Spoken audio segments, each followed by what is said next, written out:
Halo, kami dari kelompok 3 akan menjelaskan tentang Ophioid Sulawesi bagian timur, Halmahera, Buru, dan Seram. Nah, dimulai dari apa aja sih? Dimulai dari pendahuluan plus geologi regional, dilanjutkan oleh batuan dasar yang ada pada daerah-daerah ini, dan kami akan memberikan penjelasan berlanjut sampai mengenai potensi-potensi Ophioid yang ada di daerah-daerah ini. Nah, jadi saya di sini akan menjelaskan tentang pendahuluan sekaligus geologi regional dari daerah Sulawesi bagian timur.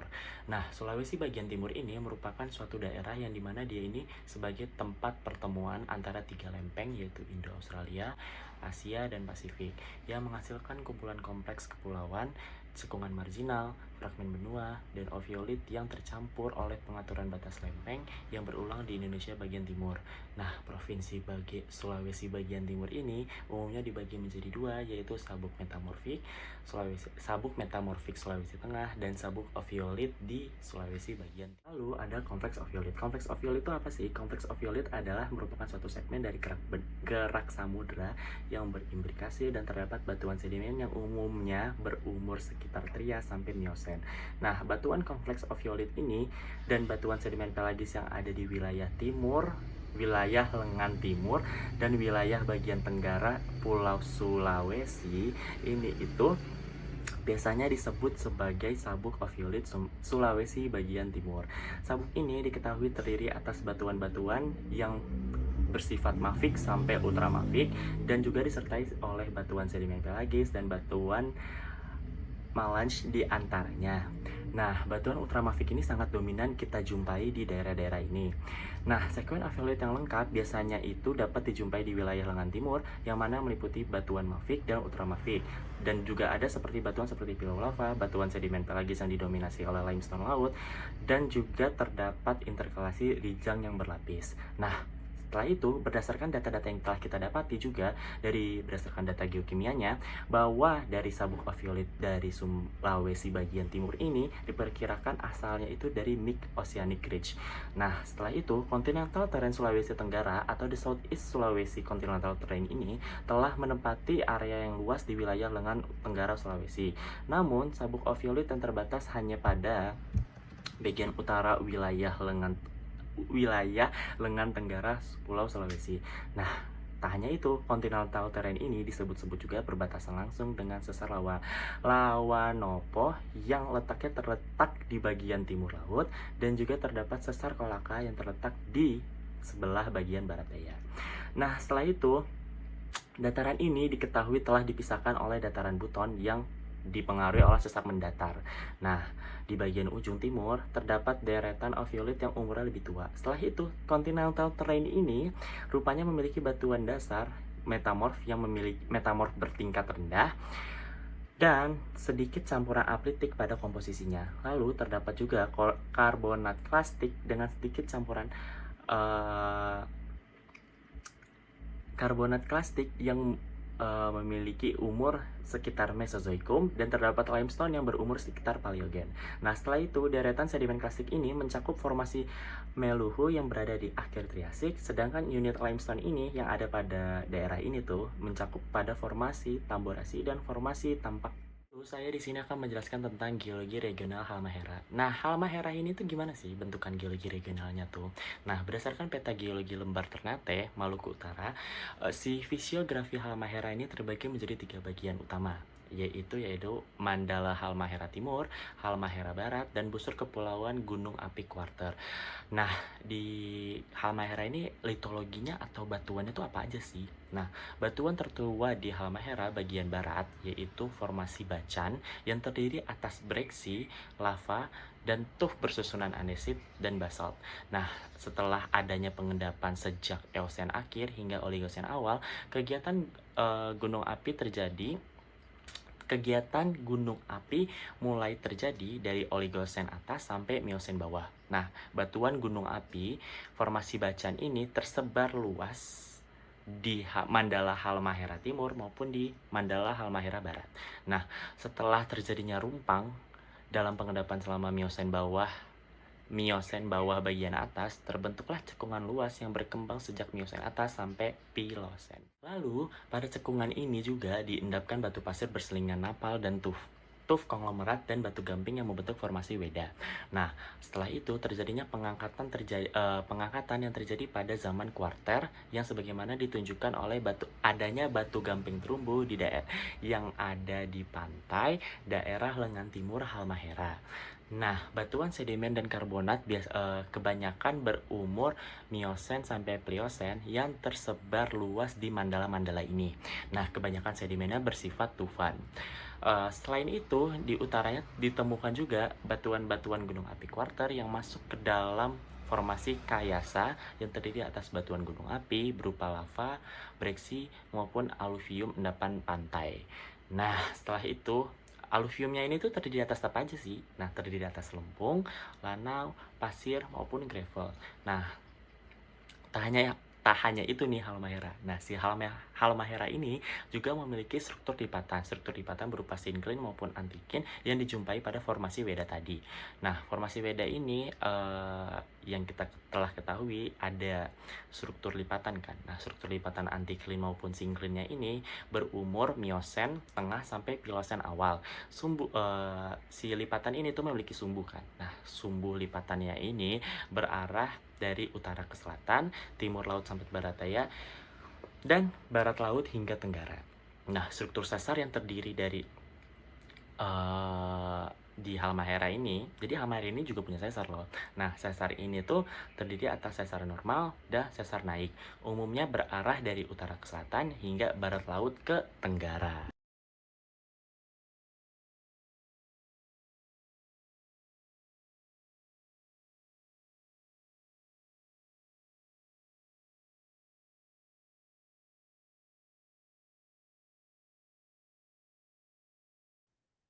Batuan dasar oviolit Sulawesi bagian timur tersingkap pada 3 lokasi, yaitu di daerah Siuna, Sulawesi Tengah, daerah Morowali di Sulawesi Tenggara, dan di daerah Palangga, Sulawesi Tenggara. Jika dilihat pada peta satuan batuan ini, lokasi tersingkapnya batuan oviolit tersingkap pada satuan batuan ultramafic dan mafic rocks, di mana dapat diketahui jika batuan dasar oviolit terbentuk dari kerak samudra yang memiliki komposisi berupa ultramafic dan mafic rock. Yang pertama pada daerah Siuna, Sulawesi Tengah. Pada daerah ini, batuan telah mengalami serpentinisasi tingkat rendah hingga menengah dengan ciri fisik batuannya berwarna abu-abu kehijauan dalam keadaan segar dan abu-abu kecoklatan dalam keadaan abu. Serpentinisasi ini dapat dilihat melalui pengamatan sayatan tipis, di mana pada pengamatan sayatan tipis ditunjukkan bahwa batuan memiliki komposisi mineral piroksen, olivin, dan serpentin. Kemudian yang kedua di daerah Morowali, Sulawesi Tenggara. Singkapan laterit di endapan Morowali, Sulawesi Tenggara dibagi menjadi 3 horizon, yaitu ferruginous cap pada lapisan teratas, kemudian limonit dan saprolit pada horizon yang paling bawah. Sama seperti lokasi di sebelumnya, peridotit di daerah ini juga mengalami pelapukan dan serpentinisasi. Mineral-mineralnya tersusun dominan oleh mineral ortopiroksen. Kemudian yang ketiga ada daerah Palangga di Sulawesi Tenggara. Singkapan pada daerah ini dibagi menjadi 5 horizon. Yang pertama adalah topsoil yang disusun oleh humus dan fragmen lepas. Kemudian yang kedua disusun oleh batu gamping yang disusun oleh mineral kalsit. Yang ketiga ada zona limonit yang disusun oleh kaolinit, magnetit, kromit, dan hematit, dan juga gutit. Kemudian pada horizon keempat, yaitu zona saprolit disusun oleh mineral garnierit, lizardit, instatit, antikorit, dan kuarsa. Kemudian pada horizon kelima disusun oleh batuan dasar yang mengandung mineral lizardit, enstatit, antikorit, olivin, dan augit. Pada masing-masing horizon ini terdapat kandungan nikel yang berbeda-beda. Dan kandungan nikel paling terbesar terdapat pada horizon saprolit, di mana pada horizon ini memiliki kandungan nikel sebesar 1,79 hingga 2,98%. Nah, dapat dilihat pada sayatan tipis bahwa batuan pada lokasi ini juga mengalami serpentinisasi dan pengkayaan unsur besi. Dari pengamatan petrografi ini, yang diambil dari bedrock dan saprolit, memiliki komposisi mineral berupa ortopiroksen sekitar 15%, serpentin sekitar 15%, antikorit sekitar 15%, olivin sekitar 40%, dan augit sekitar 15%. Staycation pada tahun 1979 berdasarkan deskripsi mineral pada batuan, menamai batuan ini sebagai Harzburgit.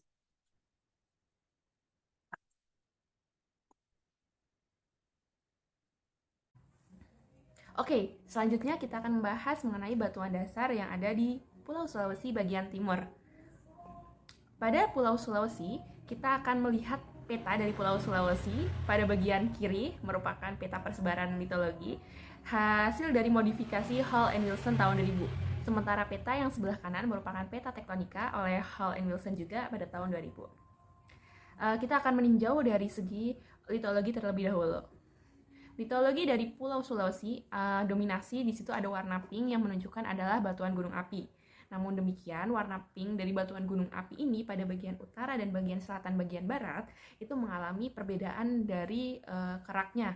Jadi pada lengan utara tersusun oleh batuan gunung api yang berasal dari kerak samudra. Sementara pada lengan selatan bagian barat itu tersusun oleh batuan gunung api yang berasal dari kerak benua. Selanjutnya kita akan meninjau dari segi tektonik. Oh ya, kalau kita melihat tadi berdasarkan litologinya yang menunjukkan perbedaan komposisi keraknya, berarti kan di situ terjadi setting tektonik yang cukup kompleks gitu. Sementara apabila kita meninjau lebih jauh dari segi tektonikanya, Pulau Sulawesi ini mengalami tektonika yang cukup kompleks, yakni pada lengan bagian timur Pulau Sulawesi mengalami prisma akresi. Sementara Pulau Sulawesi sendiri merupakan zona kolisi dari Gondwana, mikrokontinental dari Gondwana menabrak pada lengan timur Sulawesi. Kemudian dari lengan tersebut akan menghasilkan sesar Palu Koro yang memotong bagian timur dan tenggara Selat Makassar. Selanjutnya, apabila kita melihat dari Sulawesi bagian barat yang berpotongan dengan Kalimantan atau berdekatan dengan Kalimantan Timur, di situ bagian barat dari Pulau Sulawesi mengalami penebalan akibat adanya sesar-sesar naik. Nah, sesar-sesar naik ini menyebabkan granit di Sulawesi bagian barat ini akan terangkat, sehingga di situ ada nanti granit-granit yang mengalami pengangkatan. Nah, kalau kita melihat dari Selat Makassar sendiri dibagi menjadi dua bagian, yaitu utara dan selatan. Pada Selat Makassar, di bagian bawahnya itu akan mengalami tinggian-tinggian yang berkaitan dengan aktivitas Gunung Merapi atau gunung berapi akibat adanya pergangan atau MOR. Kemudian pada lengan utara Pulau Sulawesi mengalami proses subduksi dari arah utara. Nah, dengan melihat adanya tektonika yang cukup kompleks, maka batuan di Pulau Sulawesi juga cukup kompleks. Jadi di Pulau Sulawesi ini akan ditemukan batuan-batuan ultramafic yang harusnya itu berada di dasar laut, sehingga di Pulau Sulawesi ini mereka bisa terangkat di permukaan karena adanya proses tektonika yang cukup kompleks ini. Selain itu, potensi di Pulau Sulawesi ini juga memiliki potensi hidrokarbon yang cukup baik karena adanya proses subduksi dan tektonika lainnya yang cukup kompleks sehingga mampu mematangkan hidrokarbon. Oh ya, meninjau dari lengan bagian tenggara Sulawesi, di situ ada buton tukang besi atau mikrokontinental tukang besi yang datang dan bergabung dengan Pulau Sulawesi membentuk Sulawesi bagian tenggara. Selanjutnya kita akan next pada model penampang kerak samudra dan selubung atas. Jadi di sini ada dua model, yaitu model yang menunjukkan dari mantel bagian atas dan kerak samudra. Tersusun oleh beberapa zona, yakni zona paling bawah, zona dekat dengan mantel bagian atas, yaitu zona ultramafic. Pada zona ultramafic akan tersusun oleh peridotit. Jadi mantel atas itu tersusun oleh peridotit. Selanjutnya adalah zona gabbro. Di situ ada serpentinit, horblenda, dan gabbro. Dilanjutkan dengan zona granodiorit dan diorit stok, dan zona basal. Di situ di lapisan kedua ada juga lava bantal yang berada di sebelah kiri, dan pada diagram sebelah kanan di situ ada proses sekis hijau yang menunjukkan adanya proses metamorfisme yang cukup kuat.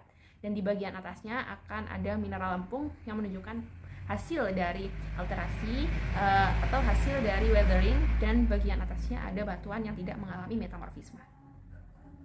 Selanjutnya kita akan meninjau pada litologi Pulau Sulawesi.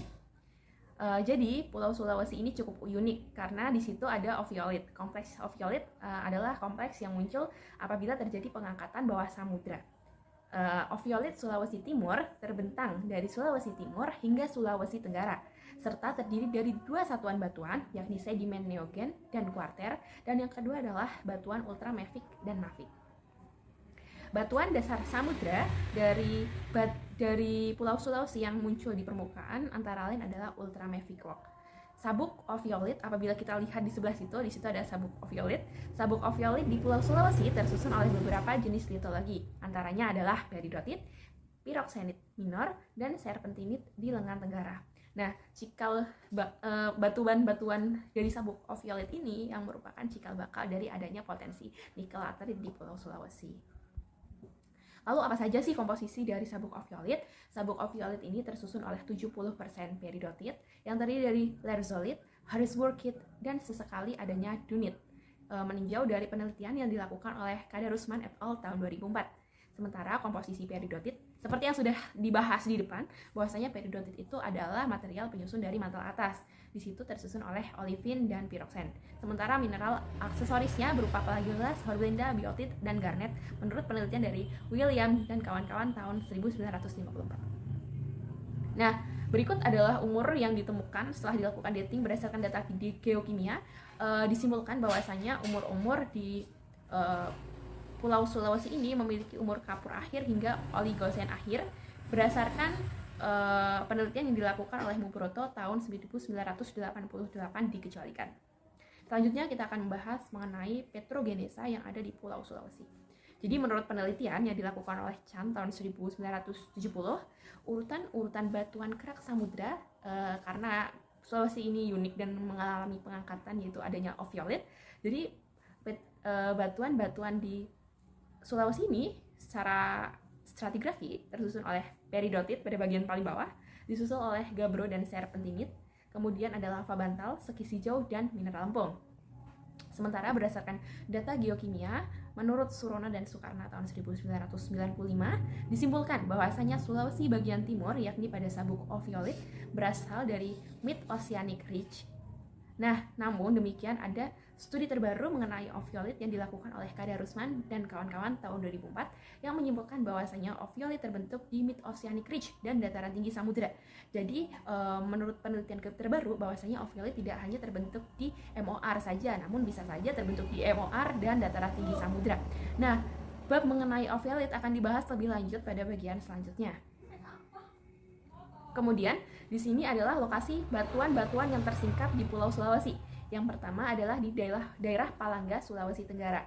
Apabila kita melihat lebih lanjut mengenai litologi penyusun daerah ini memiliki beberapa titik yang tersusun oleh kompleks ultramafic yang tersusun oleh beberapa litologi dominan, yakni harrisburgite, wehrlite, dunite, serpentinite, gabbro, basalt, dan magnetite. Nah, berdasarkan persebaran dari kompleks ultramafic tersebut menunjukkan bahwasanya daerah Sulawesi ini cukup unik dengan adanya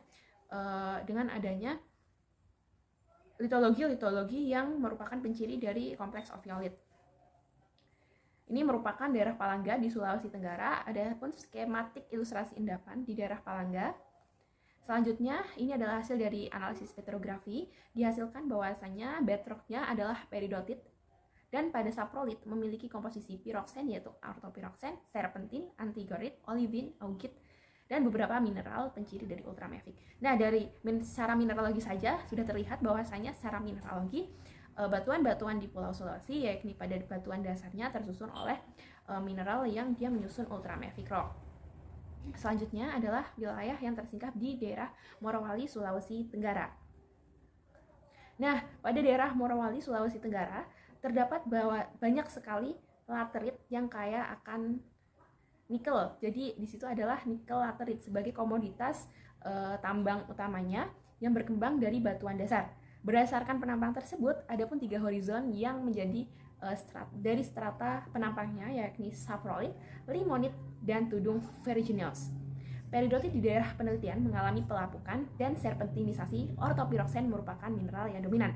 Nah, apabila kita meninjau lebih lanjut daripada petrogenesa nikelaterit adalah nikel yang dihasilkan dari proses pelapukan. Seperti kita ketahui bahwasanya di Indonesia memiliki iklim tropis yang menyebabkan pelapukan menjadi semakin masif. Nah, dari proses pelapukan ini akan mengakibatkan proses pelapukan kimia dari batuan-batuan yang mengandung nikel. Selanjutnya, batuan-batuan yang mengandung nikel itu pada umumnya adalah batuan yang induknya merupakan batuan ultramafic. Nah, nikelaterit ini biasanya terbentuk pada batuan ultramafic yang mengandung sejumlah besar mineral seperti olivin dan piroksen seperti yang sudah dijelaskan tadi.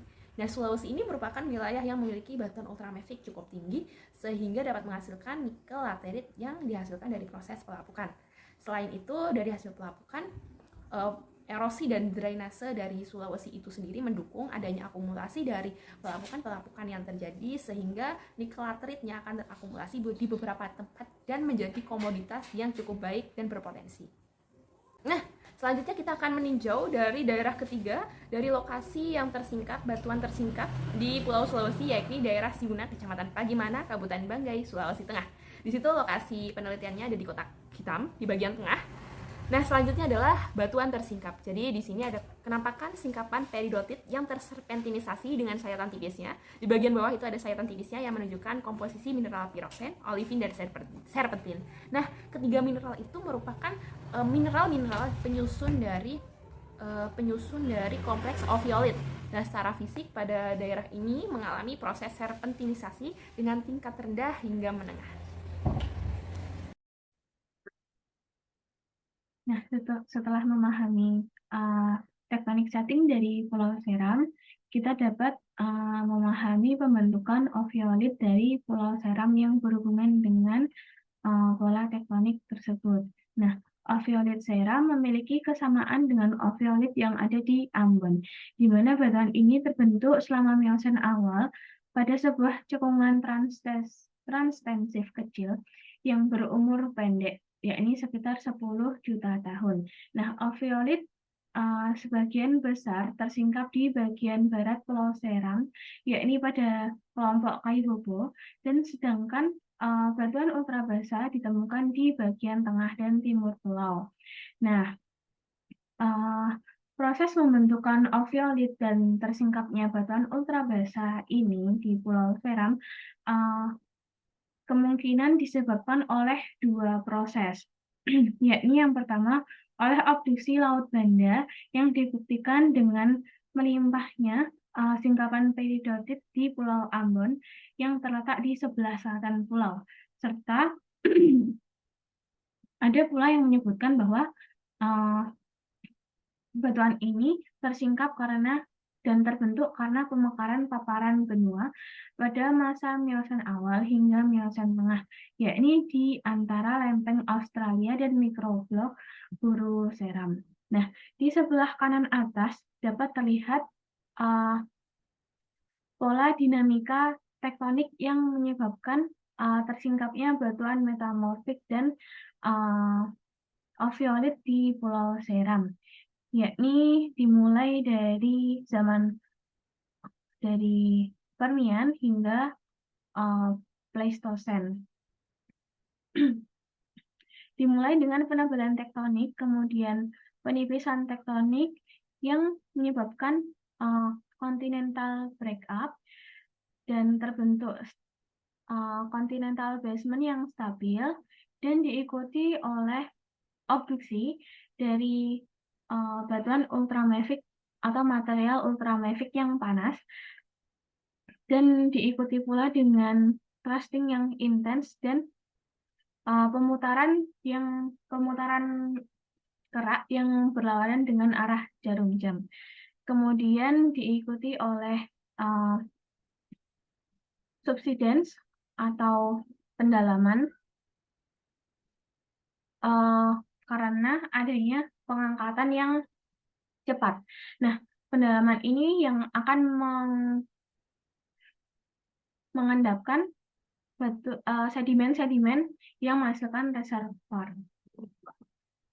Nah, Kemudian di bagian kanan bawah terdapat gambar yang menunjukkan letak dari oviolit dan batuan ultrabasa yang dominan terdapat di bagian barat Pulau Seram. Nah, ini adalah penampang dari oviolit seram yang bagian A, gambar A ini merupakan kelompok dari Kaibobo, sedangkan yang bagian B ini merupakan area Ariet dari Pulau Seram. Dikutip dari Monier dan kawan-kawan pada tahun 2003. Di sini terlihat bahwa terdapat bagian basement, batuan basement yang terdiri dari batuan metamorfik, yakni di nomor 1. Kemudian di bagian 2 tersingkap batuan ultramafic berupa peridotit yang berasosiasi dengan sesar naik. Dan kemudian di nomor 3 kita bisa lihat di sini di atas metamorphic basement terdapat high temperature metamorphic rocks yang kemungkinan berasosiasi dengan sesar naik yang menambah tekanan dan temperatur dari batuan tersebut. Nah, kemudian di nomor 4 dapat dilihat bahwa adanya intrusi granodiorit dan granit. Serta di nomor 5 terdapat fasies amfibolit yang berada di batas antara basement metamorfik dengan intrusi diorit pada nomor 6. Dan selanjutnya di nomor 7 kita bisa lihat bahwa ini terendapkan sedimen dan batu gamping yang terlihat memiliki hubungan dengan intrusi diorit dan terdapat sesar geser di antara keduanya. Nah, kemudian hasil dari tektonik tersebut juga menghasilkan cekungan seram. Nah, cekungan ini terletak di sebelah utara Pulau Seram dan di sebelah barat. Nah, yang di sebelah utara dapat dilihat di gambar kanan bahwa cekungan ini sudah diproduksi dengan baik yang menghasilkan hidrokarbon, sedangkan di bagian barat belum adanya eksplorasi karena potensi yang kemungkinan terbatas. Nah, cekungan seram ini merupakan tipe cekungan palung depan atau four reef basin. Nah, cekungan ini seperti yang sudah dikatakan sebelumnya terbentuk karena subduksi benua Australia ke bawah sedimen Asia, yakni busur laut Banda pada Miosen awal hingga Miosen akhir. Nah, pada cekungan ini terdapat reservoir hidrokarbon, yakni pada batu pasir formasi Kanikeh pada kedalaman 2.500 dan pada lokasi lain sekitar 3.000 dan dengan ketebalan sekitar 1.500 hingga 1.000 meter. Nah, kemudian posisi four reef basin dari cekungan seram ini terletak di antara akresi busur luar non-vulkanik di sebelah selatan dan jalur penunjangan. Kemudian di mana jalur penunjangan ini terletak di Laut Seram, tepatnya di Palung Seram, yakni di sebelah sini.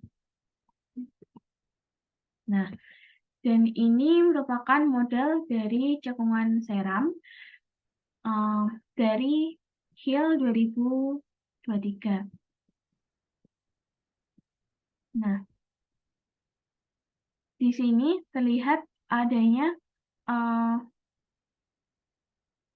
seperti pengangkatan di daerah seram ini yang berasosiasi dengan proses tektonik berupa subduksi.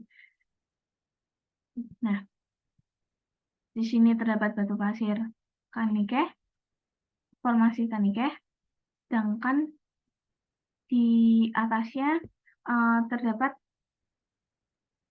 seperti gabungan dari beberapa batuan, yakni batu gamping dan batu lempung dari formasi Kanikeh Manusela. Dan di sini terlihat bahwa adanya lapangan minyak, oseil, dan gula.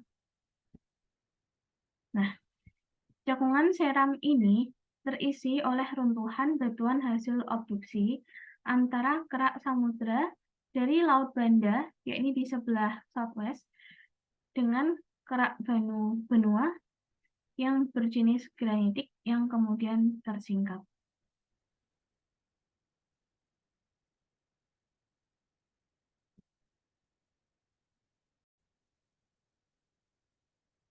Selanjutnya ada batuan dasar seram. Nah, dimulai dari litologi dan umur, Pulau Seram terbentuk akibat pembukaan antara lempeng benua Australia di bagian selatan pulau dengan sistem tunjaman busur banda di bagian utara pulau. Nah, tumbukan ini menghasilkan sesar naik dan pelipatan yang berarah barat laut tenggara, yang berarti gaya kompresinya berarah timur laut barat daya. Nah, kompresi ini yang akan mengangkat batuan-batuan oviolit dan batuan metamorf serta batuan ultramafic pada Pliocene akhir hingga Pliocene awal yang dibuktikan dengan singkapan di bagian tengah dan timur pulau. Selain itu, tektonik pulau seram ini juga selalu aktif dan ditandai dengan sesar geser sinistral yang sangat kuat. Kemudian terjadi juga pengangkatan serta erosi sedimen berumur Pliocene hingga Pleistocene di bagian tengah pulau. Nah, kemudian terdapat stratigrafi Pulau Seram, di mana terdapat dua seri. Yang pertama seri Australia, dan di atasnya diendapkan seri Seram. Nah, berdasarkan stratigrafi ini terdapat 2 kali proses kompresi dari gaya tektonik dan 2 kali break-up dalam suatu pembentukan pulau seram. Continental break-up serta kompresi tektonik yang pertama ini menghasilkan pengangkatan batuan metamorf tingkat tinggi sebagai batuan dasar dari pulau seram dan transportasi mantel atas sehingga dapat terbentuk batuan ultrabasa di bagian permukaan pulau. Nah, kemudian untuk seri Australia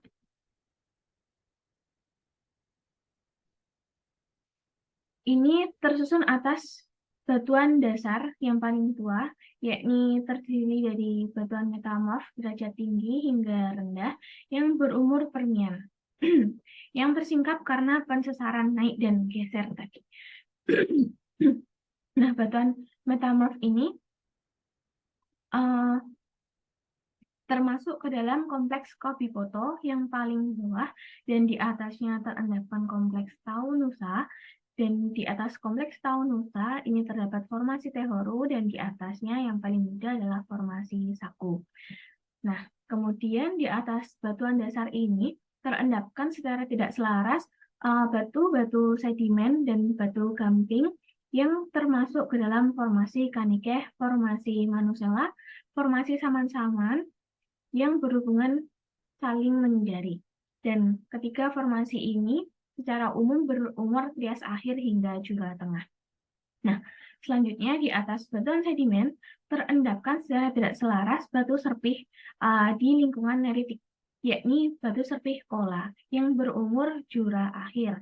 Dan kemudian di atas batu serpih Kola ini terendapkan secara tidak selaras pula Nif beds yang berumur Kapur awal hingga Miocene yang berisi batuan karbonatan. Nah, kemudian di atas seri Australia ini diendapkan seri Seram. Yang paling bawah terdapat kompleks Salas yang berumur Pliocene yang terbentuk akibat thrusting dan pengangkatan yang berhubungan dengan Australia Philippine Pacific Mobile Zone yang berisi batu lempung. Nah, kemudian di atas formasi Salas ini juga terendapkan secara tidak selaras Wahai beds yang berumur Pleistocene yang berisi batu sedimen dengan lingkungan pengendapan berupa marin medial. Nah, kemudian di atasnya pula terdapat formasi Tufa yang berumur Pleistocene yang berisi sedimen neritik.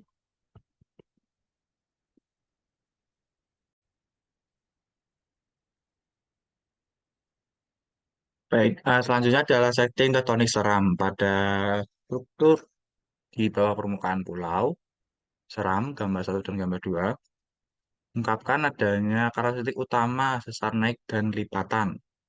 Secara umum, sesar naik dan sumbu antikan yang berorientasi barat laut, pada gambar ini, dikasihkan bahwa deformasi daerah ini dipicu oleh tekanan yang bergerak dari arah timur laut sampai barat daya. Singkapan geologis yang mengungkapkan sesar naik ini dominan di wilayah tengah dan timur Pulau Seram. Proses sesar utama dan pengangkatan Pulau Seram dimulai pada Miosen akhir hingga awal Pliocene. Pada saat itu, aktivitas tektonik di Pulau Seram tetap berlangsung. Hal ini dapat diamati dari pengangkatan dan erosi lapisan sedimen Pliocene di wilayah pusat pulau. Selain itu, ada bukti kuat adanya sesar mendatar yang mempengaruhi struktur geologi. Bukti ini termasuk perubahan arah aliran sungai yang terkendali oleh sesar mendatar dan adanya pergeseran pada batuan yang ada. Nah, peta gambar 2 ini bisa dilihat uh, banyak sekali thrust fault dan pada bagian timur dan tengah pulau, sedangkan di bagian barat ini hanya ada beberapa saja.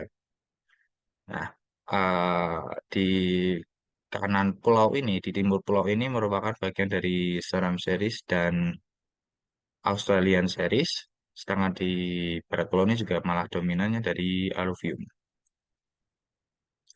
Nah, untuk pembentukan Ophiolite Seram ini memiliki kesamaan dengan Ophiolite Ambon. Ini terbentuk pada selama Miosen awal pada sebuah cekungan transtetik kecil dan berumur pendek, kurang lebih 1 juta tahun. Ophiolite sebagian besar dapat di bagian barat Pulau Seram. Kai Bobo, sedangkan batuan ultra basah ditemukan di bagian tengah dan timurnya. Dapat 2 kemungkinan yang mengakibat hal ini, adanya obduksi laut Banda yang dibuktikan dari singkapan periodotit yang melimpah di Pulau Ambon, serta pemekaran pewarna dunia pada masa Miosen awal hingga Miosen tengah, yakni di antara lampin Australia dan mikroblok buru seram. Nah, ini adalah gambar untuk pemawang sayatan 2 dimensinya yang dari arah A, B itu dari north northwest sampai south southeast, sedangkan yang CD itu dari northwest sampai southeast. Ini terlihat bahwa adanya shear emplacement sense pada kedua sayatan ini, dan juga untuk gambar nomor 2 merupakan dari peridotitnya yang tersingkapkan. Nah, jadi itu. Hanya cekungan seram di sini terletak di sebelah utara Pulau Seram. Cekungan seram adalah tipe cekungan palung depan atau four reef basin, bentuk karena seperti benua Australia ke bawah sedimen Asia. Jadi berarti ada zona subduksi ya teman-teman di sekitar cekungan seram ini. Kemudian yang berlanjut pada Miosen awal hingga Miosen akhir. Nah, di cekungan ini terdapat formasi hidrokarbon dari batu varis formasi Kanikeh. Bisa terlihat di saya nih. Oke, di formasi Kanikeh ini. Kemudian posisi cekungan seram ini terletak di antara daerah akresi dan busur luar non-vulkanik di sebelah kanan selatan jalur penunjaman. Jalur penunjaman ini terletak di Laut Seram, tepatnya di Palung Seram. Nah, ini ada jalur subduksinya yang dimana ini turun, masuk, dan ini membentuk dari fog up dan backup basinnya. Ini untuk model cekungan seramnya. Model cekungan seram ini terisi oleh runtuhan batuan hasil obduksi antara kerak samudra laut Banda dengan kerak benua jenisnya granit yang kemudian tersikapkan. Nah, ini adalah evolusi dari model cekungan seram. Kita dari top of middle Triassic dulu, masih belum nampak signifikan perubahan. Kemudian pada late Miocene to early Pliocene, yang dimana Bandasi ini mulai mengalami subduksi, masuk, membentuk cekungan seram seperti sekarang ini.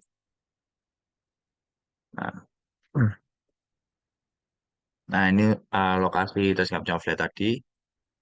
Sisa Ophiolite Pulau Seram ditemukan di sisi barat Pulau Seram yang dimana kawasan didominasi oleh batuan lerzolit yang masih segar dan berputih kasar, serta batuan porpiroklastik yang mengandung plagiogas HPL Lezolit. Selain itu ada juga Iceburgit yang telah mengalami lebih banyak perubahan yang mengandung non-spinol dan tanpa klinopiroksen. Di beberapa lokasi terdapat pita-pita tipis dari batuan ortopiroksanit yang sesuai dengan arah foliasi utama. Beberapa bagian dari batu ini memiliki adanya urat-urat tipis berisi kromit serta pita-pita dan digas gabro yang bercerita lebih tebal.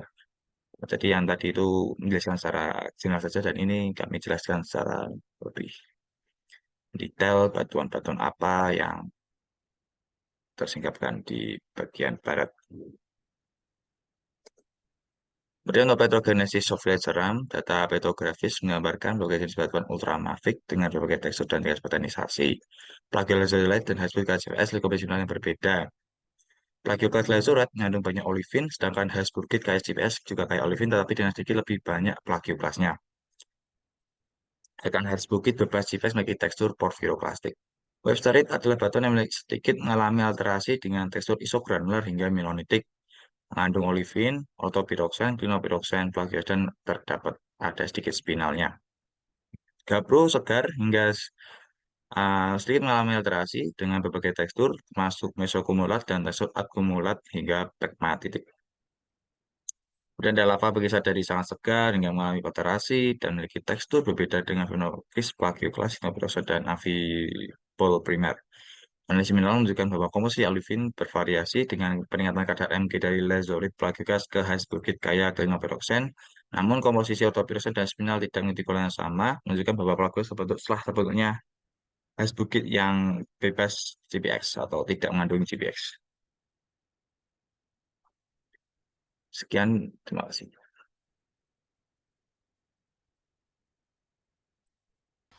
Selanjutnya adalah batuan dasar Halmahera. Secara stratigrafi, Halmahera tersusun atas susunan batuan yang berupa kompleks ophiolite.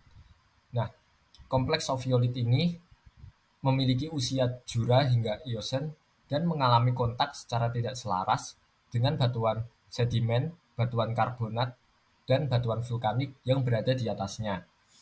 Kompleks ophiolite ini terdiri dari batuan beku dengan tipe basa hingga ultra basa dan batuan metamorf.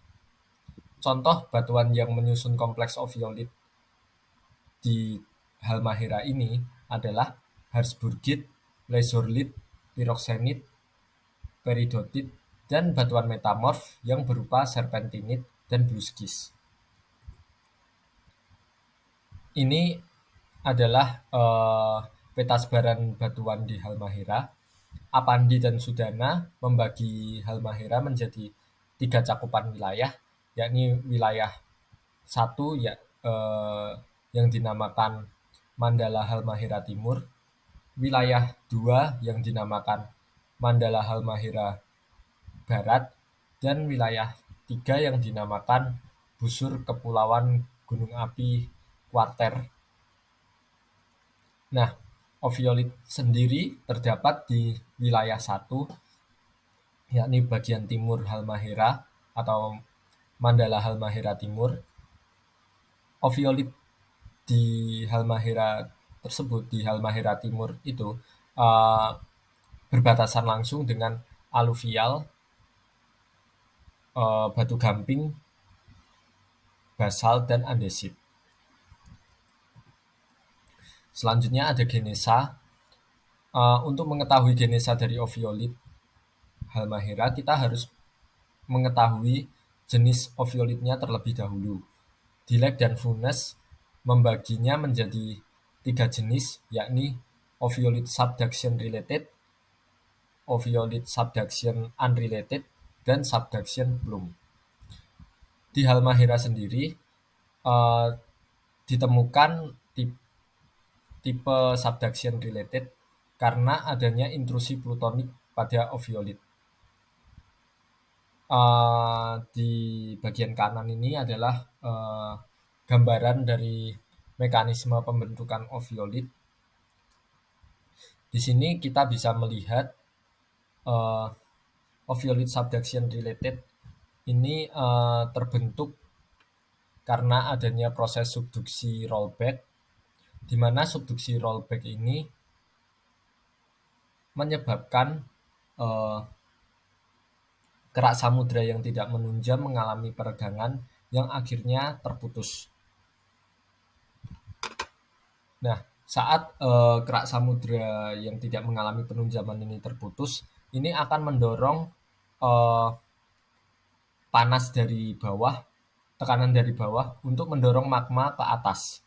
Nah, magma inilah yang nantinya akan membentuk batuan plutonik yang akhirnya mengintrusi oviolit. Nah, oviolit Halmahera ini dari mana? Oviolit Halmahera ini berasal dari IAT ini yang mengalami semacam obduksi karena tekanan dari bawah. Nah,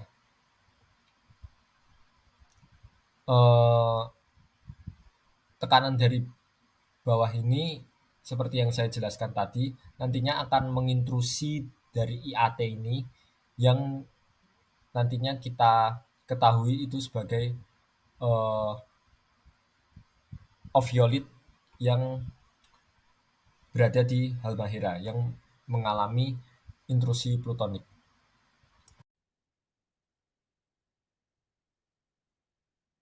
Oke, selanjutnya saya di sini akan menjelaskan batuan dasar Pulau Buru. Jadi batuan dasar pada Pulau Buru itu berupa batuan metamorf yang berderajat sedang dari kompleks buah-buah. Batuan ini terbentuk pada fasies greenscase hingga lower amphibolite. Nah, pada batuan dasar di daerah Buru itu adalah kompleks buah luar yang berumur karbon akhir sampai permen awal menurut Cokro Saputro et al. Pada tahun 1993. Kompleks buah luar sendiri tersusun atas case, filit, argosamalih, kuarsit, dan pualam. Yang batuan tersebut itu tersingkap pada daerah pegunungan buah luar. Nah, ini merupakan peta geologi Buru yang dimodifikasi ulang oleh Cokro Saputro et al. Atau 1993. Nah, ini merupakan petrogenesa dari Pulau Buru. Genesa sesar geser dekstral pada Pulau Buru Seram menurut Nur et al. Pada tahun 1986. Jadi batuan metamorf yang berasal dari kompleks buah luar itu termetamorfiskan selama pre-triasik. Yang awalnya itu Pulau Buru Seram bergerak ke utara yang merupakan bagian dari lempeng Australia. Pada saat Miosen akhir, mikroplate dipengaruhi pergerakan lempeng Irian Jaya sehingga cenderung bergerak ke barat. Nah, yang pada saat itu lempeng Irian Jaya itu sudah merupakan bagian dari lempeng Pasifik.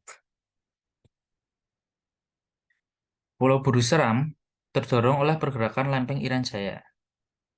Gerakannya itu timur ke barat. Sehingga pada Pulau Buru mengalami konvergensi dan terrotasi anti-clock di luar zona kritis. Nah, rotasi ini kemudian membangkitkan sesar dekstral di sepanjang patahan dan patahannya itu menjadi miring akibat pergerakan lempeng Irian Jaya yang cepat.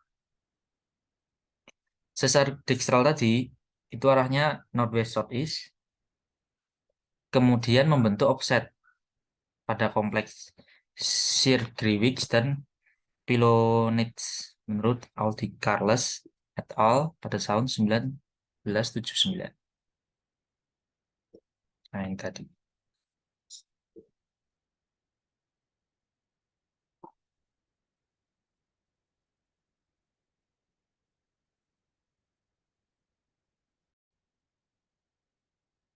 Selanjutnya saya akan menjelaskan tentang cekungan Sulawesi pada bagian timur.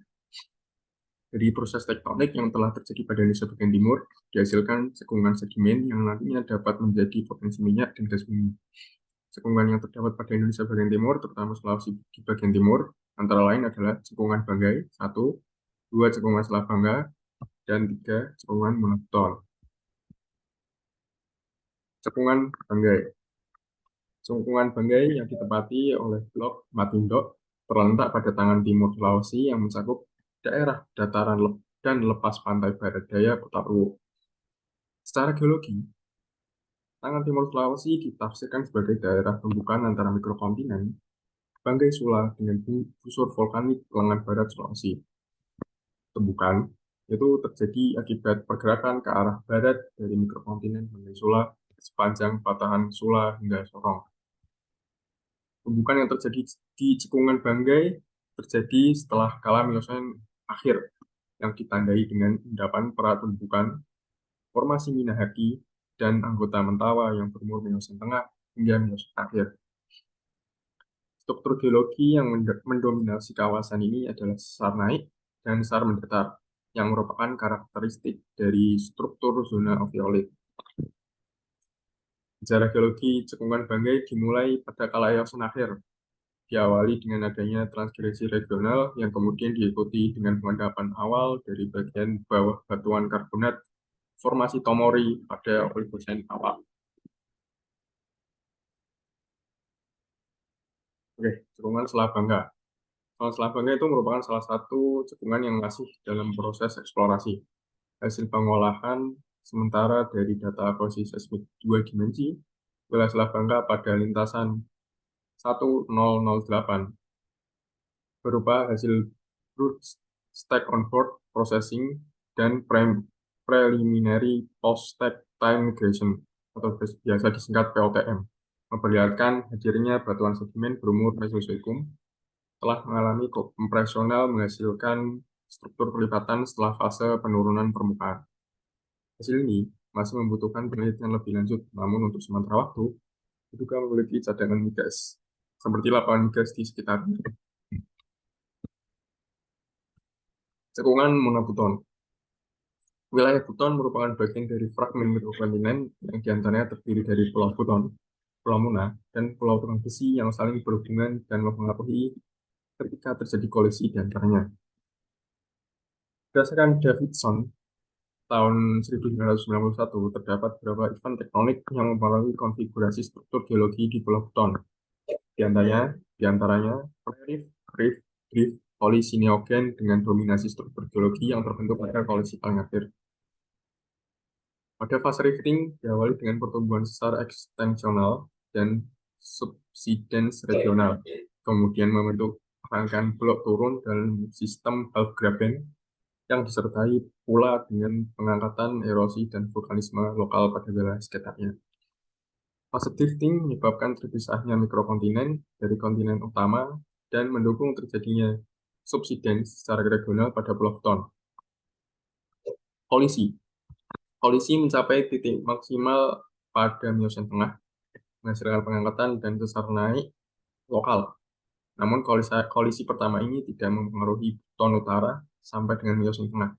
Pada akhir Miocene tengah, oviolit terproduksi sebagai hasil dari kompresi maksimum. Kolisi optik dari Buton dengan Muna juga menghasilkan pergerakan mendatar, yakni sesar sinistral Kyoko sebagai sesar utama dan memisahkan konfigurasi cekungan dan sedimen-sedimen di bagian utara dan selatan. Pemendekan lokal sebagai akibat dari kolisi 1 ini lebih banyak terjadi di Buton Selatan, sementara kolisi 2 terjadi antara mikrokontinen Buton dengan Tukang Besi yang mengakibatkan perubahan pola struktur yang signifikan dan deformasi. Hal ini disebabkan terjadinya penghimpitan zona subduksi sehingga menyebabkan akresi dari arah barat, dari arah Pulau Buton. Dan efek awal dari kolisi ini terekam pada lapisan Miocene akhir. Kolisi optik dari dua mikrokontinen dihasilkan dari pergerakan strike slip dan dip slip oleh sesar-sesar curam dengan subsidence dan uplift lokal. Itu saja yang bisa saya sampaikan. Terima kasih.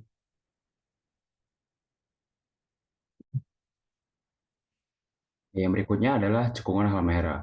Nah, untuk cekungan Halmahera ini sendiri itu tuh terdiri dari 6 cekungan. 3 tuh udah dieksplor secara data geologi berupa data seismik, non seismik dan data lainnya. Terus yang bagian kedua tuh ada 3 cekungan yang belum dieksplorasi dan datanya itu terbatas. Jadi pada kesempatan ini saya akan membahas 3 cekungan ini yang sudah dieksplorasi secara geologi dan sudah lengkap. Nah, untuk posisinya sendiri, untuk di bagian utara ini ada cekungan Halmahera Barat Kemudian ada cekungan Weda sama juga cekungan Obi. Nah, kemudian untuk bagian bawahnya itu tuh ada cekungan Morotai Barat, terus juga ada cekungan Morotai sama cekungan Teluk Kau. Lanjut.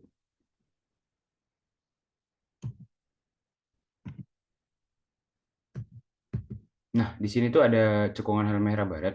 Nah, untuk cekungan Halmahera Barat sendiri itu tuh berada di antara busur belakang dari Halmahera Arc di bagian Halmahera Basin. Nah, untuk proses pengangkatannya itu sendiri itu tuh terjadi pada Miocene akhir dengan pengangkatan basement vulkanik, sama ada juga subsidence dan pengisian cekungan pada akhir pada Miocene akhir. Nah, untuk sedimentasi dari laut dangkal terjadi sepanjang sejarah cekungan. Jadi untuk cekungan Halmahera Barat ini sendiri, itu untuk sedimentasinya sendiri itu terjadi pada laut dangkal itu sepanjang pembentukan cekungan ini. Nah, ini ada beberapa formasi-formasi pembentuk cekungannya sendiri, seperti ada sublime limestone dan sebagainya. Kemudian di bagian sini kita juga bisa melihat ophiolite dari Halmahera sendiri, ophiolite basement complex. Nah, kemudian untuk cekungan Halmahera Barat itu tuh umurnya itu dari Jurassic sampai Quarter. Nah, dia itu berasal dari lempeng Filipina dan Pasifik yang bergerak ke arah barat laut. Nah, kalau dilihat dari ini sendiri, itu tuh lempeng Filipina dan Pasifik itu bakalan bergerak dari arah barat laut sehingga akan menciptakan cekungan dari Halmahera Barat ini sendiri tepat di belakang busur dari Filipina sama Pasifik ini. Nah, untuk batuan dasarnya sendiri itu berupa kompleks batuan beku sama metamorf. Karena ada di bagian cekungan Halmahera Barat sendiri ini ada ophiolite dari hasil subduksi dan pertuburan lempeng yang terjadi di sana. Kemudian ada cekungan Weda. Nah, untuk cekungan Weda itu terletak pas di Weda Bay di back arc basin dari Halmahera Arc, pas di back arc basinnya. Nah, untuk cekungan Weda ini terletak di Halmahera bagian selatan. Kemudian untuk litologinya sendiri itu bakalan didominasi oleh batuan vulkanik sama batu gamping. Nah, untuk umur dari cekungan ini sendiri itu dari Miocene awal sampai Pleistosen. Nah, dari sini kita bisa melihat dari stratigrafi dari cekungan Weda ini sendiri. Terus untuk cekungan Weda ini ada beberapa potensi petroleum system. Untuk reservoirnya sendiri itu batuan karbonat yang umurnya itu Eosen akhir. Terus untuk source rock-nya itu tuh batuan karbonat yang berumur awal Miocene. Nah, trap-nya di sini tuh batu gamping limestone. Jadi sistem petroleum dari cekungan Weda ini itu tuh didominasi oleh batuan karbonat atau batu gamping. Nah, kemudian yang selanjutnya itu ada cekungan Obi. Itu berumur lebih tua dari cekungan lainnya. Itu pas di Obi Island atau Pulau Obi. Itu tuh terbentuk dari hasil tumbukan lempeng Australia, Sundaland, dan Filipina. Terus untuk umurnya sendiri itu Trias sampai Pleistosen dengan litologi yang didominasi oleh batu pasir pada formasi Woi yang memiliki potensi hidrokarbon dengan nilai TOC paling tinggi sebesar 1,2 weight ton persen. Itu menurut Putra pada tahun 2009. Nah, yang terakhir ada cekungan buru. Untuk cekungan buru ini berada pada sebelah selatan dari Halmahera. Nah, untuk bagian hijau ini itu tuh cekungan yang memiliki prospek hidrokarbon, sementara untuk bagian yang berwarna kuning itu cekungan yang belum dieksplorasi. Nah, untuk cekungan buru itu tuh pernah mengalami pendangkalan pada masa tersier, itu dapat dilihat dari sequence stratigrafinya. Nah, untuk batuan dasarnya sendiri itu berupa batuan metamorf. Kemudian cekungan ini tuh memiliki ciri yang khas, yaitu kelurusannya berarah east-west yang cukup dominan. Nah, untuk kedalaman bagian tengah dari cekungan ini cukup dalam, itu tuh berkisar antara 3.000 sampai 5.300 meter. Terus untuk lereng curam itu tuh ditafsirkan sebagai bidang patahan normal yang terkait dengan penyebaran samudra atau ada rekahan di bagian samudra.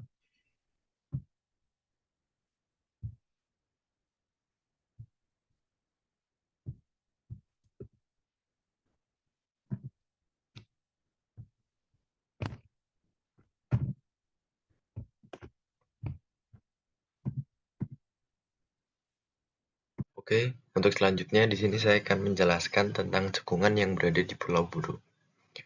Sesuai yang ada di peta pada screen tersebut, di situ terdapat dua warna, yaitu yang warna hijau dan warna kuning.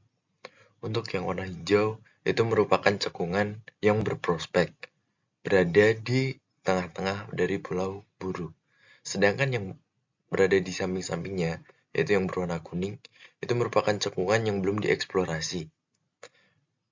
Cekungan itu berada di selatan dan juga di barat Pulau Buru. Oke, untuk selanjutnya saya di sini akan menjelaskan tentang stratigrafi yang ada pada cekungan Buru tersebut. Lingkungan pengendapan dari suksesi stratigrafi pengisi cekungan ini menjadi lebih dangkal pada tersier, menurut Milsom tahun 2000. Joko Saputro dan kawan-kawan 1993 menjelaskan pulau tersebut dicirikan oleh tidak adanya patahan dorong, struktur imbrikasi, milens, dan oviolit. Fase terakhir sejarah pulau ini didominasi oleh pengangkatan dan pengendapan yang sangat cepat dari kipas aluvial yang tebal dan kasar. Untuk cekungan stratigrafi pada gambar yang ada di samping, cekungan ini dicirikan oleh kelurusan berarah east-west yang lebih dominan. Kedalaman bagian tengah cekungan berkisar antara 3.000 hingga 5.300 meter. Di bagian tengah terdapat pegunungan yang diinterpretasikan sebagai gundukan vulkanik yang berhubungan dengan sistem sebaran samudra. Di bagian utara dan barat cekungan Buru ini, morfologinya dicirikan oleh serangkaian east-west trending, scarp patahan menukik tajam menghadap ke selatan. Lereng curam ditafsirkan sebagai bidang patahan normal yang terkait dengan penyebaran samudra. Di bagian selatan cekungan, gawir patahan normal juga terlihat, namun tidak seperti yang ada di wilayah barat laut. Sesar normal tidak memiliki endapan sistem sin extension. Di bagian tenggara cekungan, dua kelurusan yang menonjol diinterpretasikan sebagai sesar mendatar sinistral. Gerakan relatif ditunjukkan oleh struktur pop-up yang ditafsirkan. Itu merupakan penjelasan yang bisa saya sampaikan sesuai dari gambar stratigrafi cekungan Buru tersebut. Selanjutnya kita akan membahas cekungan Weda. Cekungan Weda berada di Halmahera bagian selatan, di mana cekungan ini terbentuk di Eosen akhir. Cekungan ini berada dalam tataran tektonik berupa back arc basin. Hal ini kemungkinan besar didasari oleh kompleks basement yang ditemukan di Halmahera meliputi batuan oviolitik, vulkaniklastik, dan batu gamping. Selanjutnya ada stratigrafi cekungan Weda. Stratigrafi cekungan Weda tersusun atas batuan basement berupa formasi OH. Formasi ini berumur Cretaceous sampai Eosen. Formasi vulkanik. Formasi OH yang mengandung basalt dan basalt andesitis. Menurut Hakim 1989, batuan vulkanik bertipe kalk alkalin dan memiliki tekstur trasit dengan kelurusan dari plagioklas feldspar mikrolit dalam masa batuan keseluruhan. Tekstur yang mencirikan tipe lava flow, batuan dasar vulkanik teralterasi dan mineral alterasi meliputi zeolit, klorit, dan epidot. Kemudian terdapat bagian dari lapisan yang belum terobservasi dengan baik, yaitu bagian Eosen atas sampai Oligosen. Kemudian ada batu gamping Miosen yang tersusun atas formasi Subaim. Formasi ini bersifat masif atau biasa disebut batu gamping well-bedded. Terumbu atau material yang berasal dari terumbu dengan interval klastik yang cukup jarang. Kemudian ada Upper Miocene hingga Lower Pliocene sedimen. Formasi-formasi yang menyusun sebagai pengisi dari rentang waktu ini adalah formasi loku, diendapkan selama Miocene akhir, mengandung batu pasir, mudstone, dan konglomerat yang merupakan hasil dari arus turbidit dan debris flow, serta material yang berasal dari daerah busur vulkanik dan batu gamping terumbu. Kemudian ada formasi supera. Formasi supera diperkirakan berkontak tidak selaras di atas batuan yang lebih tua. Bagian atas formasi diperkirakan selaras dengan formasi Dufo dan Akelamo. Formasi supera mengandung konglomerat dan secara lateral sama dengan batu pasir laut dangkal, termasuk konglomerat channel dan kemungkinan diendapkan di daerah kipas delta. Kemudian ada formasi Akelamo. Formasi ini diendapkan selama Miocene akhir sampai Pliocene awal. Formasi Akelamo berisi calcareous mudstone yang kaya material organik, memiliki penyebaran yang tidak berkelanjutan di bagian tengah dan lengan bagian barat daya. Formasi Akelamo selaras di atasnya dan memiliki kontak transisional dengan formasi supera. Kemudian ada formasi Dufo. Formasi Dufo berisikan batu pasir calcareous, batu lanau, mudstone, dan konglomerat. Formasi ini mengandung banyak fosil dan diendapkan di lingkungan laut dangkal. Formasi ini diendapkan selaras di bawah formasi Gola. Kemudian ada formasi Gola, berisi mudstone calcareous dan batu gamping, serta mengandung seluruhnya fauna laut, mengindikasikan lingkungan karbonat laut terbuka pada Pliocene. Kemudian pada rentang waktu Upper Pliocene hingga Quaternary Deposit diisi oleh formasi Kelevu. Formasi Kelevu merupakan formasi termuda di Weda Group. Formasi ini kemungkinan formasi vulkanik mengandung konglomerat, batu pasir, tuff, basalt, dan andesit, dengan dominasi ekstrusi vulkanik pada bagian atas menurut Hall tahun 1988. Kemudian ada batu gamping dan aluvium. Ada 3 ketidakselarasan yang menandai bahwa terdapat peristiwa tektonik besar. Pertama, reorganisasi lempeng pada 45 juta tahun yang lalu menciptakan ketidakselarasan Eosen akhir antara kompleks basement dan Shin Rift Paleogen di atasnya dan sekuen vulkanik busur berikutnya. Kedua, ketidakselarasan umur Miocene awal disebabkan oleh tumbukan antara busur laut lempeng laut Filipina dan batas Australia Utara dari 25 juta tahun yang lalu. Setelah tumbukan, struktur cekungan Weda ini dipengaruhi oleh sesar sorong yang membatasi cekungan tersebut ke arah selatan. Ketiga, ketidakselarasan Pliocene menandai awal dari subduksi Laut Maluku di bawah lempeng laut Filipina yang dimulai sekitar 7 tahun yang lalu. Kemudian ada potensi cekungan Weda. Potensi tersebut berupa hidrokarbon dan petroleum system. Hidrokarbon dalam bentuk oil seepage telah dilaporkan ditemukan di Halmahera. Para peneliti telah meneliti seepage tersebut dan gas di sumur air perkampungan yang berada di daerah Lolobata. Karakteristik oil yang keluar berwarna transparan atau tidak berwarna dengan bau kerosen yang kuat serta disertai dengan gelembung gas. Mungkin hal ini diperkirakan lolosnya ke sedimen quarter melalui zona lemah di sisi kompleks graben. Literatur berasumsi kematangan dari material organik yang menghasilkan minyak dipengaruhi oleh aliran panas yang berhubungan dengan busur magmatik daripada proses penimbunan. Literatur berasumsi bahwa lapisan yang memiliki kandungan fosil yang melimpah dapat menjadi batuan induk. Cekungan beda belum diketemukan adanya indikasi terdapatnya hidrokarbon dan penelitian tentang cekungan ini belum terlalu detail.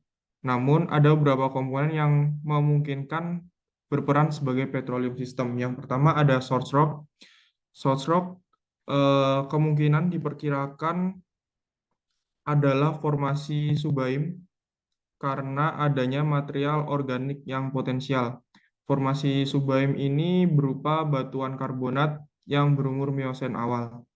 Kemudian ada batuan reservoir berupa batuan sedimen berumur Eosen akhir.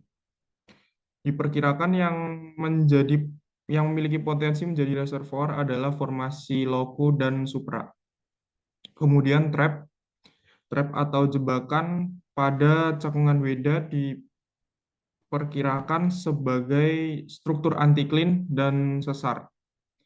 Kemudian migrasi atau jalur migrasi dari pergerakan hidrokarbon diperkirakan melalui sesar-sesar yang ada. Kemudian untuk seal rock, sejauh ini belum ada formasi yang memiliki potensi sebagai seal rock atau batuan tudung atau cap rock.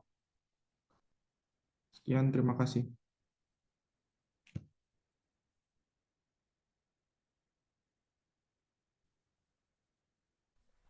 Baik, selanjutnya kita akan membahas tentang salah satu potensi menarik yang ada di Sulawesi, yaitu potensi ovioletnya ya. Ya, seperti yang kita ketahui bersama bahwa Pulau Sulawesi juga terbentuk atas aktivitas dari ketiga lempeng tektonik, yaitu lempeng Indo-Australia, lempeng Pasifik, dan lempeng Eurasia yang terjadi sejak zaman Mesozoikum. Baik, nah oviolet di Sulawesi, berikut ada sebaran kompleks oviolet di Indonesia bagian timur oleh Harris tahun 2003. Di sini salah satunya adalah menyebutkan kompleks oviolet di sini masuk dalam salah satu wilayah di Pulau Sulawesi ya, khususnya di lengan bagian timurnya. Ya, di sini juga kita bisa tahu bahwa oviolet sini terdiri dari ultramafic rocks, yang akan kita bahas nanti akan adalah ultramafic hingga mafic rocks. Dan di sini juga oviolet di Sulawesi bisa dimanfaatkan sebagai potensi untuk geowisata serta objek-objek penelitian yang berguna bagi masyarakat di area sekitar zona oviolet tersebut. Dan salah satu yang menarik adalah ovioletnya yang di Sulawesi ya. Di sini mengandung cebakan nikel laterit yang akan membentuk indikasi lapisan yang kaya akan kobalt yang nantinya juga akan berguna untuk industri, biasanya akan digunakan sebagai electric vehicle, sebagai baterai lithium ion, dan masih banyak lainnya. Nah, di sini menurut Elias pada tahun 2002 dalam Go Likely dan Paul tahun 1981, nikel laterit ini merupakan hasil pelapukan ya dari batuan basement rock yang ada di basement rock berupa mafic maupun ultramafic yang secara umum terdiri peridotite, dunite, kompleks oviolet, dan atau batuan mafic ultramafic hasil intrusi komatit dengan kadar bergeser 0,2 hingga 0,4%. Seperti yang teman-teman juga ketahui bahwa di sini Sulawesi mengalami suatu keadaan khusus di mana sini bukan terjadi subduksi yang kita ketahui sebagian besar di wilayah Indonesia bagian barat, tapi di Sulawesi ini khusus yaitu terjadi abduksi hingga tersingkap batuan basement rock berupa mafic maupun ultramafic. Nah, di sini Prasetyo pada tahun 2016 juga membagi 3 nikel laterit di Indonesia. Yang pertama adalah nikel yang terbentuk oleh mineral oksida, misalnya berasosiasi dengan smectite. Di sini perkiraan kadar nikelnya bisa 0,8 hingga 1,5%. Dan biasanya melakukan proses ekstraksi, acid leaching, dan carbon proses. Selanjutnya ada profil transisi, di mana ini masih di tengah-tengah antara oksida dan silikat hidrat yang memiliki kadar nikel laterit lebih banyak hingga 4%. Dan yang terakhir adalah profil silikat hidrat ya, yang terdiri hanya 1,6 hingga 3%. dan ini melakukan proses ekstraksi yang lebih rumit, yaitu melakukan smelting atau peleburan hingga kadar tertentu, dan nikel tersebut bisa dipisahkan serta digunakan untuk manfaat lainnya.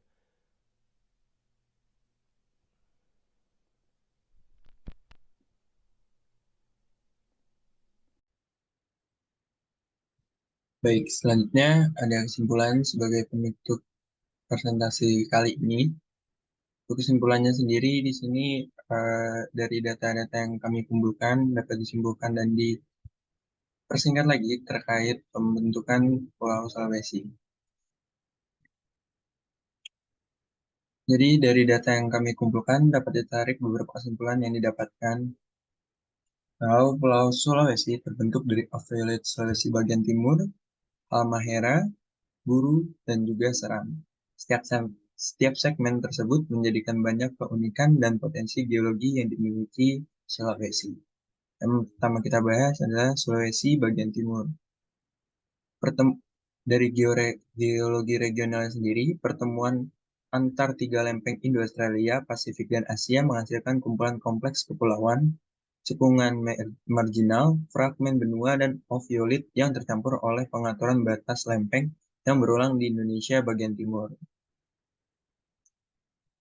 Provinsi Sulawesi bagian timur umumnya dibagi menjadi 2, yaitu sabuk metamorfik, dan juga sabuk ophiolit Sulawesi bagian timur.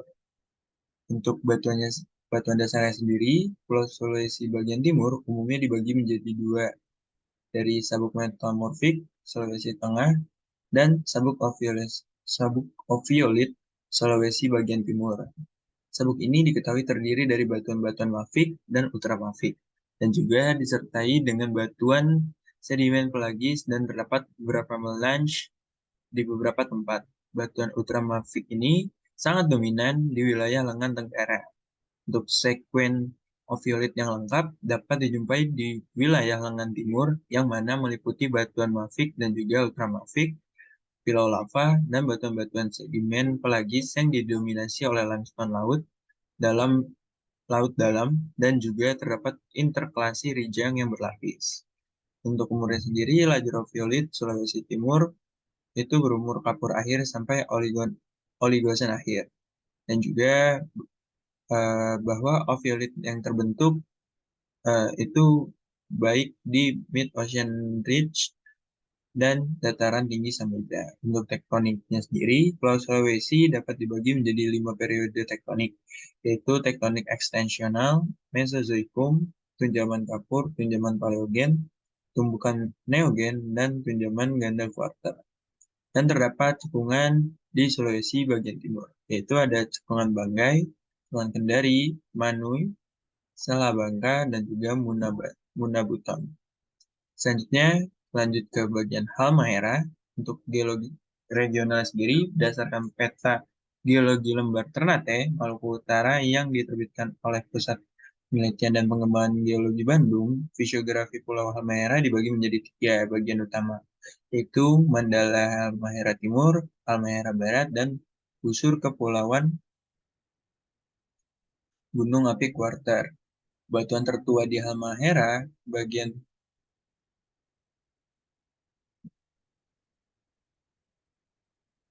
dan juga batuan yang tertuanya berada di Formasi Bacan. Selanjutnya ada Formasi Weda, Formasi Kayasa, dan juga aluvium endapan pantai. Untuk batuan dasarnya sendiri, batuan tertua dari Halmahera Timur adalah batuan ophiolit yang tumpang tindih secara tidak selaras dengan bull group yang tersusun oleh batuan vulkanik dan vulkanik lastik.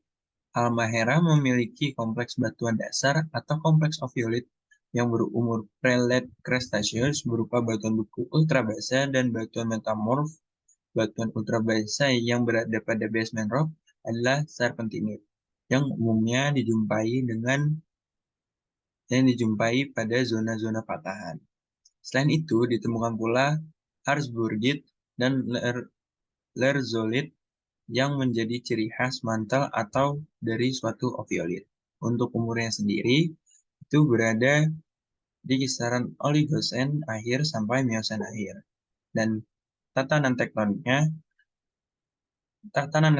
yang terjadi pada Kepulauan Halmahera terjadi akibat pertemuan antara dua lempeng, yaitu lempeng Eurasia dan juga Pasifik, serta beberapa lempeng mikro lainnya seperti lempeng mikro Filipina. Dan cekungan yang terdapat di bagian Halmahera cukup banyak, yaitu ada cekungan Morotai Barat, Morotai, dan Teluk Pau, juga cekungan Halmahera Barat, Weda, dan juga Ubi.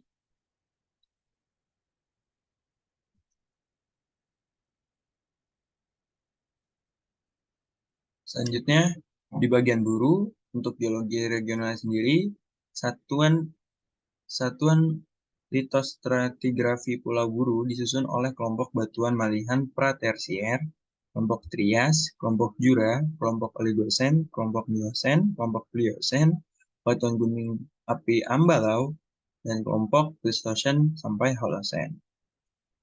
Untuk batuan yang dasarnya sendiri, Pulau Buru terdiri dari kompleks Wahlua yang tersusun atas batuan metamorf berderajat sedang, mulai dari greenschist hingga lower amphibolite, phyllite, slate, meta-arkosic sandstone, dan juga marble.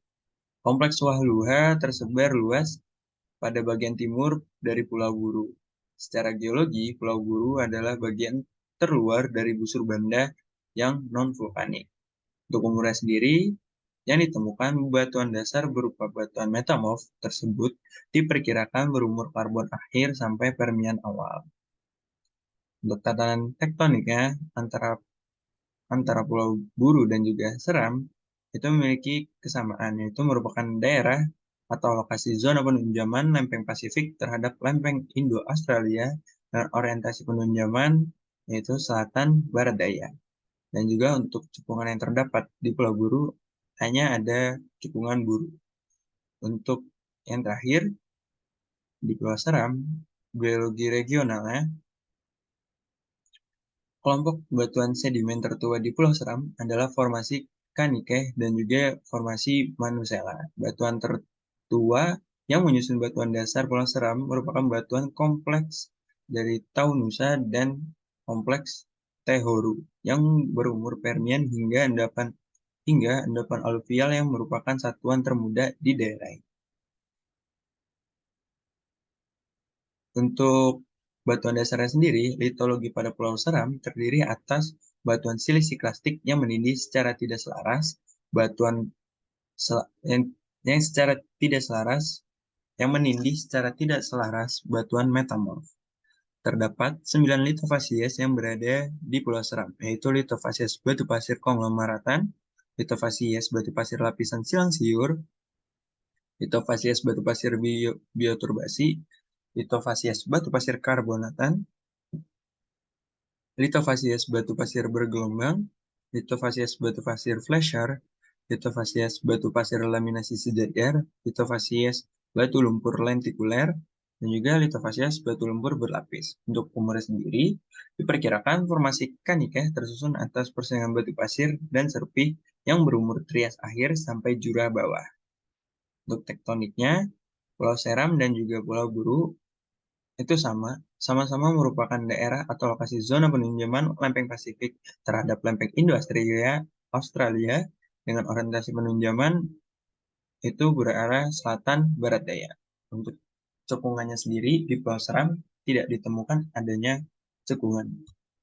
Dan yang terakhir, potensi yang kami temukan yaitu adapun potensi aviolit yang dapat diketahui adalah dapat menjadi potensi geopark wilayah geologi yang dikembangkan sebagai area pariwisata ataupun geoturism, yang mana dapat dijadikan pusat penelitian dari para peneliti yang memberi dampak baik bagi masyarakat sekitar yang berpotensi sebab dapat dijadikan objek wisata. Selain itu, aviolit juga dapat menjadi potensi untuk ditemukannya jebakan nikel laterit, yang mana jebakan nikel laterit di Indonesia terbentuk akibat proses pelapukan batuan ultrabasa dari kompleks aviolit yang tersebar di Indonesia bagian timur. Dan berikut adalah daftar pustaka yang kami gunakan sebagai referensi pengerjaan PowerPoint pada kali ini. Sekian dari kelompok kami, kurang lebihnya mohon maaf. Assalamualaikum warahmatullahi wabarakatuh.